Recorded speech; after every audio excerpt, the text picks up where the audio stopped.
Les dirigeants iraniens n'ont presque plus d'endroit où se cacher. Comme leur défense aérienne a été affaiblie, les États-Unis ont désormais un contrôle total de l'espace aérien dans le cadre de l'opération Epic Fury. Comment le savons-nous ? Le B-52 Stratofortress vole désormais directement au-dessus de l'Iran.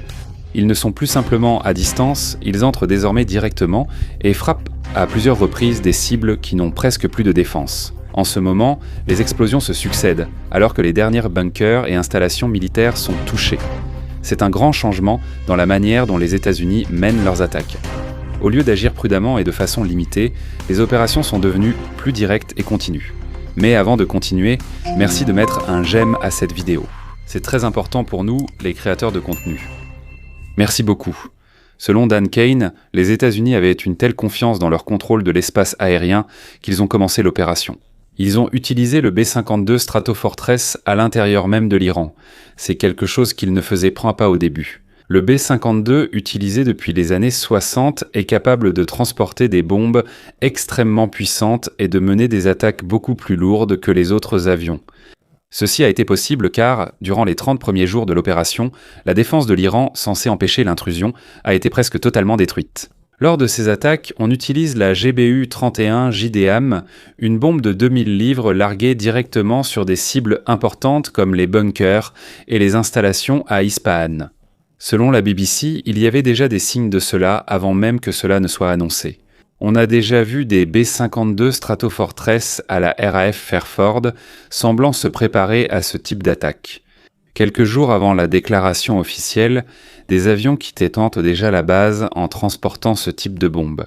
En d'autres termes, l'utilisation du B-52 à l'intérieur même de l'Iran est un signe clair que la situation a changé. Les États-Unis sont passés d'attaques prudentes à une approche plus directe et plus lourde. Selon Duncan, ils utilisent maintenant ce qu'on appelle le ciblage dynamique. Cela signifie que, pendant que les avions sont en vol, on leur donne de nouvelles cibles et parfois, ce sont eux-mêmes qui cherchent et attaquent. Cela montre que les États-Unis n'ont pas seulement le contrôle de l'espace aérien. Plus encore, il n'y a presque plus rien qui les empêche d'agir.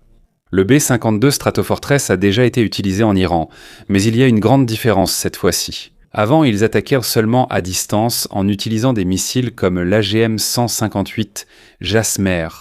Cela signifie qu'ils faisaient encore preuve de prudence parce que l'Iran avait encore des défenses. Mais maintenant, la situation est différente. Le B-52 Stratofortress vole désormais directement à l'intérieur de l'Iran et largue des bombes anti-bunker. Ils n'attaquent de plus à distance. Ils entrent maintenant eux-mêmes dans le pays. Avant, le B-52 comptait sur l'aide des avions furtifs comme le F-22 Raptor et le F-35 Lightning II pour trouver un passage sûr. Ils entraient attaquaient puis repartaient avant que l'Iran ne réagisse. Aujourd'hui, la situation a changé. Les B-52 survolent désormais directement les cibles à l'intérieur de l'Iran. Cela signifie que l'Iran n'a presque plus la capacité de les arrêter. Et un endroit est particulièrement visé en ce moment, c'est Ispahan. Ispahan est connu pour ses installations souterraines, liées au programme nucléaire. Cela a déjà été une cible des États-Unis auparavant. Surtout lorsqu'ils ont utilisé le B-2 Spirit transportant de puissantes bombes pour détruire ces installations lors de l'opération Midnight Hammer à l'été 2025. Aujourd'hui, il semble que l'attaque se concentre de nouveau au même endroit, mais de manière plus directe, plus continue et plus difficile à arrêter.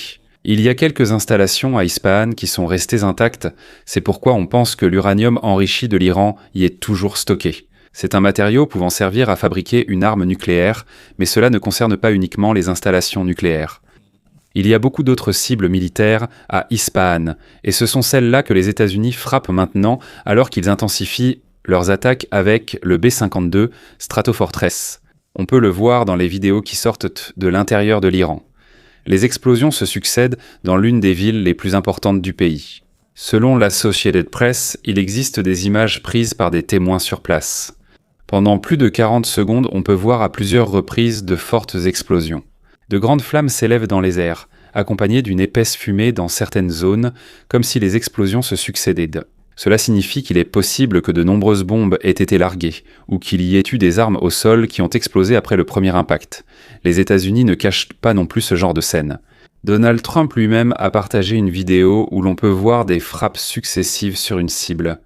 D'après la taille et la puissance des explosions, il est très probable que la cible ait été un dépôt souterrain de munitions fortifiées, un endroit où de nombreuses armes sont stockées. Cela signifie que les États-Unis utilisent des bombes anti-bunker pour détruire même les cibles souterraines. Et il y a une raison pour laquelle Ispahan est ciblé. Selon la Nuclear Threat Initiative, c'est là que se trouve le plus grand site d'assemblage et de production de missiles d'Iran. Construit dans les années 80 avec l'aide de la Chine et de la Corée du Nord, c'est aussi là que le Shahab 4, un missile que l'on pense capable de transporter des armes à longue portée, a été développé. Ainsi, les attaques contre Ispahan ne sont pas simplement aléatoires. Cela frappe directement l'une des parties les plus importantes de la capacité de l'Iran à fabriquer et à utiliser des missiles et d'autres armes. À Ispahan, l'Iran ne fabrique pas qu'un seul type de missile. Selon la Nuclear Threat Initiative, c'est aussi ici que sont fabriqués les missiles de classe M et le HI de Silkworm en provenance de Chine. Cela signifie qu'une énorme quantité d'armes et d'explosifs est stockée sous cette ville. Donc, si elle est touchée, il n'y aura pas qu'une seule explosion. Une réaction en chaîne s'ensuit. C'est là que l'utilisation des bombes anti-bunker par les États-Unis entre en jeu. Selon Al Jazeera, Ispahan n'est pas la seule cible. Téhéran et Karaj ont aussi été touchés, surtout les zones industrielles. Mais ce qui attire le plus l'attention, ce sont les puissantes bombes utilisées contre les cibles souterraines. En plus de ce qui a été vu dans la vidéo, il y a des rapports selon lesquels les États-Unis ont largué des bombes anti-bunker sur les montagnes autour d'Ispahan. À cause de cela, il y a eu encore plus d'explosions, alors que des missiles et des armes stockées brûlaient d'un.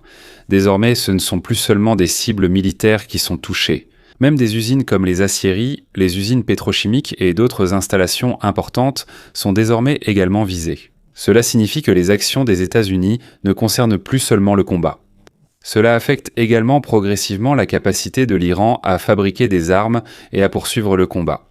La direction de l'opération Epic Fury change, passant d'une attaque rapide à un affaiblissement continu. Et au centre de tout cela se trouve l'utilisation du B-52. Mais une question encore plus importante émerge. Revenons à Ispahan, c'est l'endroit où l'on pense que l'uranium enrichi de l'Iran est stocké. Il y a près de 1000 livres d'uranium qui ont déjà été enrichis à 60% et il ne manque plus grand-chose pour atteindre le niveau de 90% qui peut être utilisé dans une arme nucléaire. Les États-Unis ne veulent pas que cela reste entre les mains de l'Iran. C'est pourquoi il y a des informations selon lesquelles il ne s'agit pas seulement d'une attaque aérienne. On étudie également la possibilité d'une opération terrestre dangereuse, où les États-Unis pourraient envoyer des forces spéciales directement à Ispahan pour récupérer ou détruire cet uranium. Selon les informations qui circulent, si les États-Unis envoient des soldats à Ispahan, ce ne sera pas pour occuper et contrôler l'endroit. Le plan est simple mais extrêmement dangereux.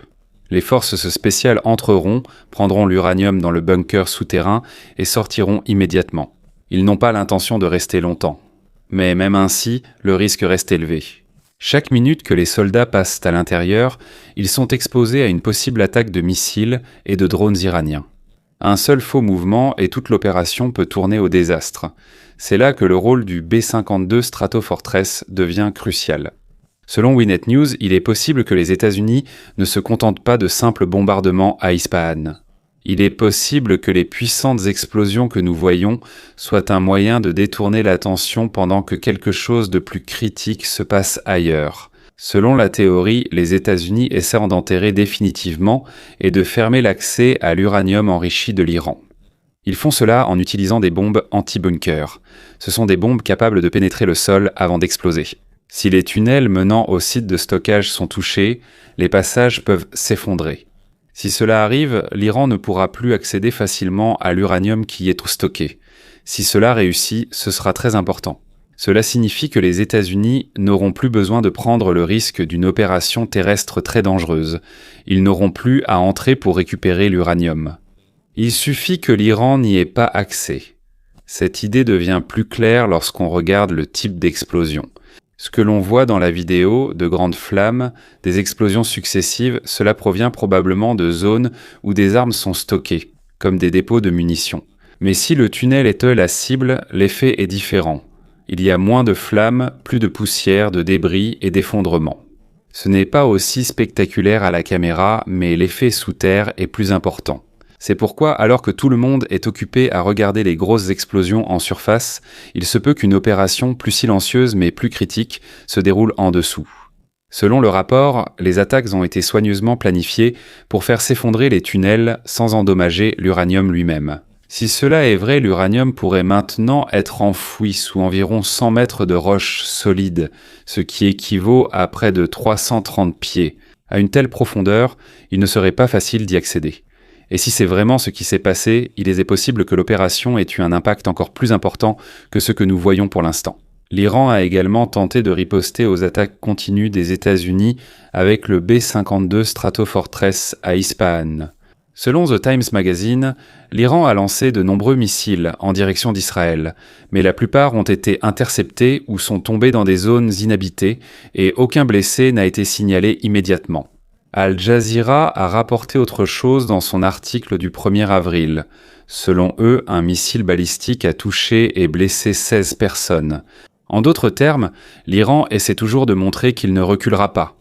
Mais si l'on regarde la situation, il y a un grand doute sur la véracité de cela. Alors qu'ils envoient un message de résistance, les B-52 continuent de survoler leur territoire presque sans aucune opposition.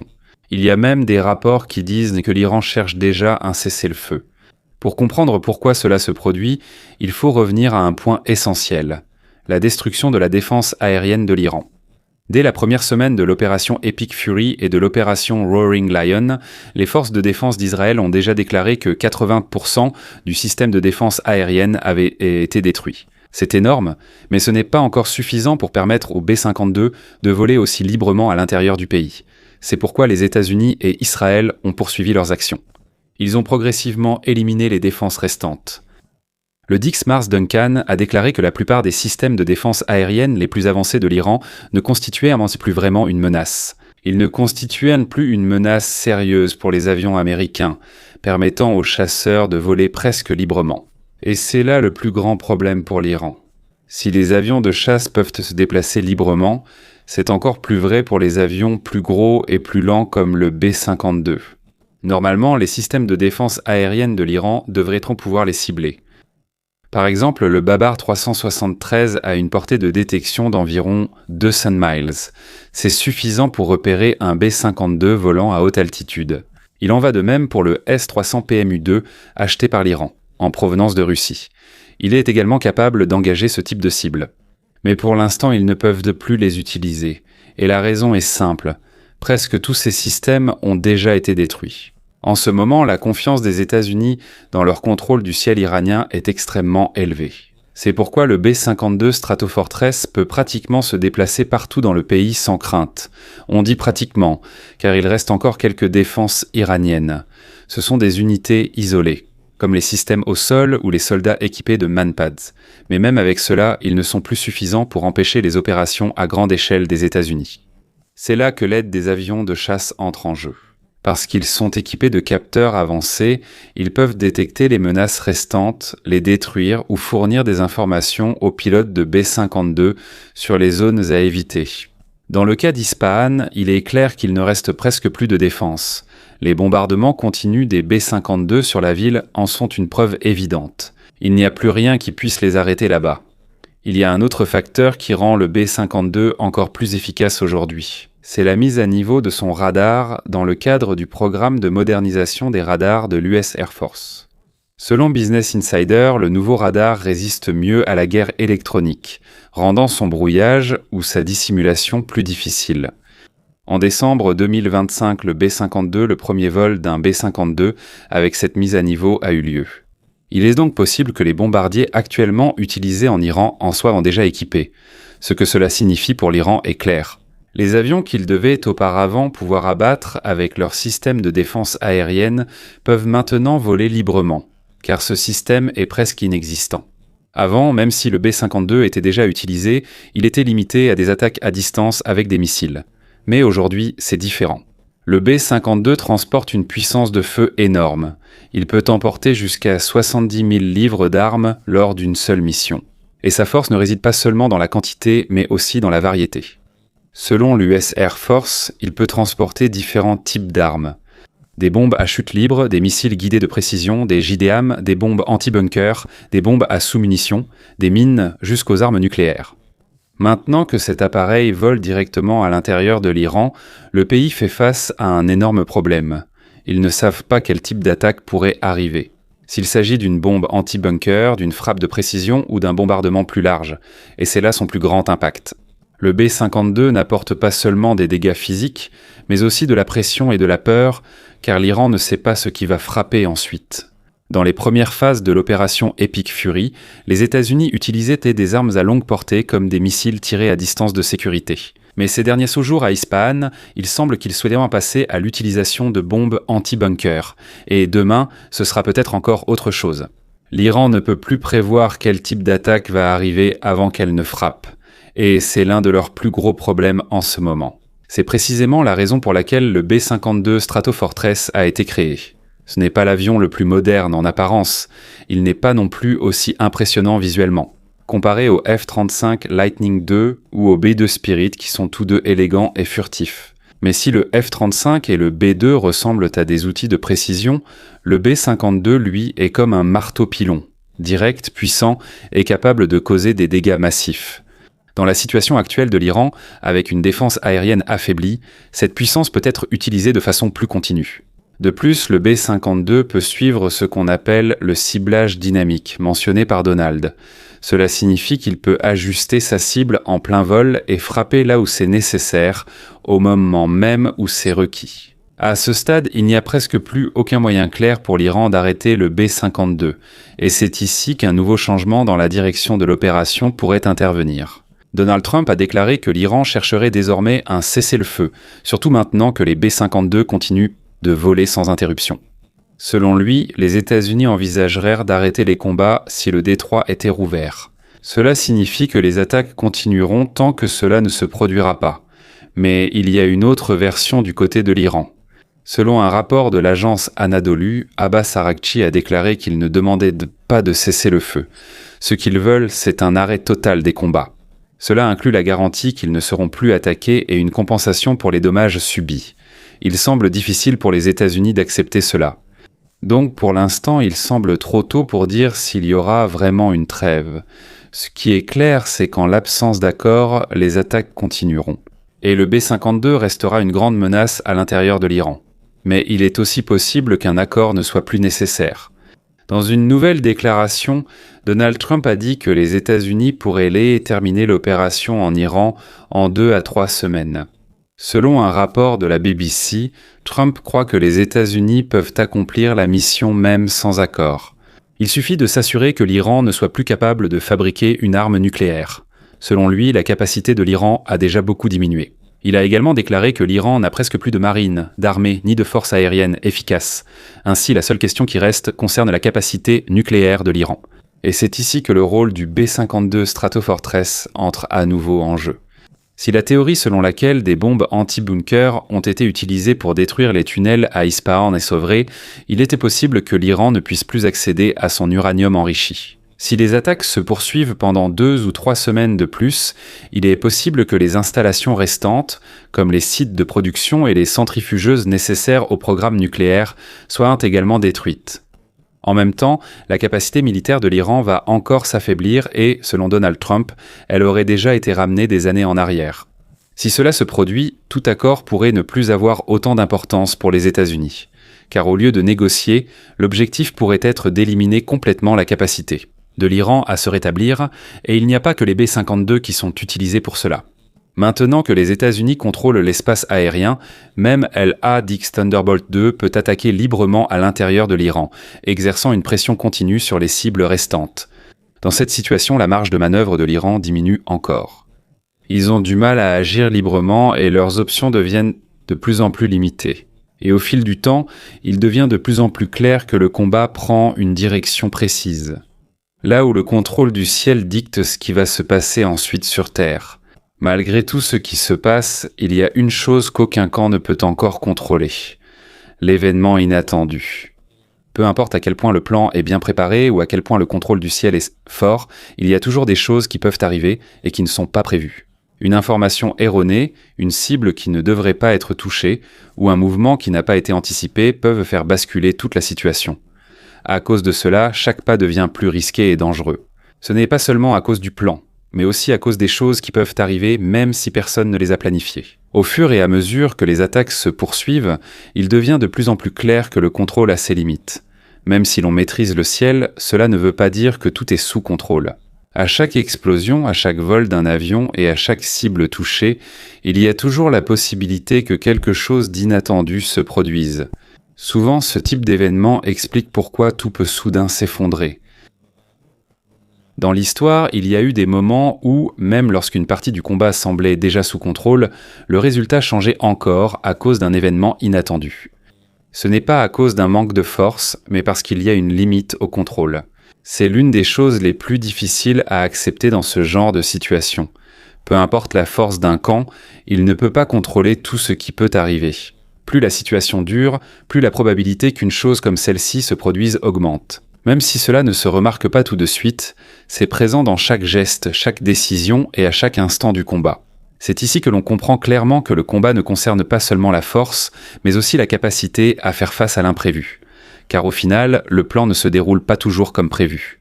Ce qui compte cette Renteki, c'est la façon dont chaque camp réagit lorsqu'il se passe quelque chose qu'il n'avait pas prévu. Et tant que la situation continue, la possibilité reste ouverte qu'un seul événement puisse changer tout le cours du drame. Un événement qui peut affaiblir, aggraver ou complètement changer le cours du combat. Et pour l'instant, c'est ce qui reste le plus incertain. Ce qui va se passer ensuite et comment chaque camp va y faire face. À l'intérieur même de l'Iran, la situation a aussi un impact différent. Alors que des attaques viennent de l'extérieur, les dynamiques internes évoluent aussi. Il ne s'agit plus seulement de la défense contre les avions, mais aussi de la manière de gérer la situation à l'intérieur du pays. Dans les zones touchées, il y a de la confusion. Il n'est pas immédiatement clair ce qui va se passer ensuite, ni où sera la prochaine cible. Cela complique la planification et l'action sur le terrain. En situation chaotique, même la coordination la plus simple est perturbée. Les mouvements ralentissent et la possibilité d'erreur augmente. De plus, les informations qui circulent ne sont pas cohérentes.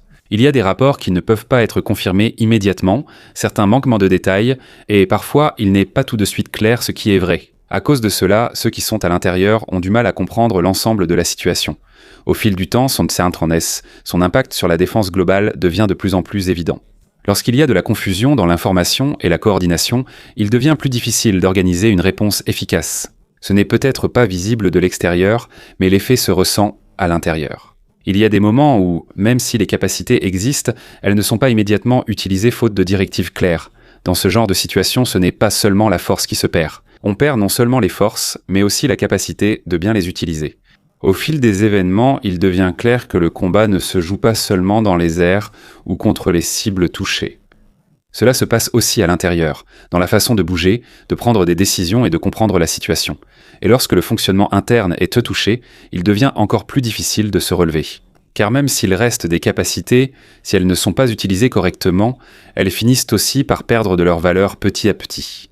Parallèlement, il devient plus difficile pour ceux à l'intérieur de maintenir le cours normal de la vie quotidienne. Lorsqu'il n'est pas clair quand et où la prochaine attaque aura lieu, chaque geste devient plus prudent.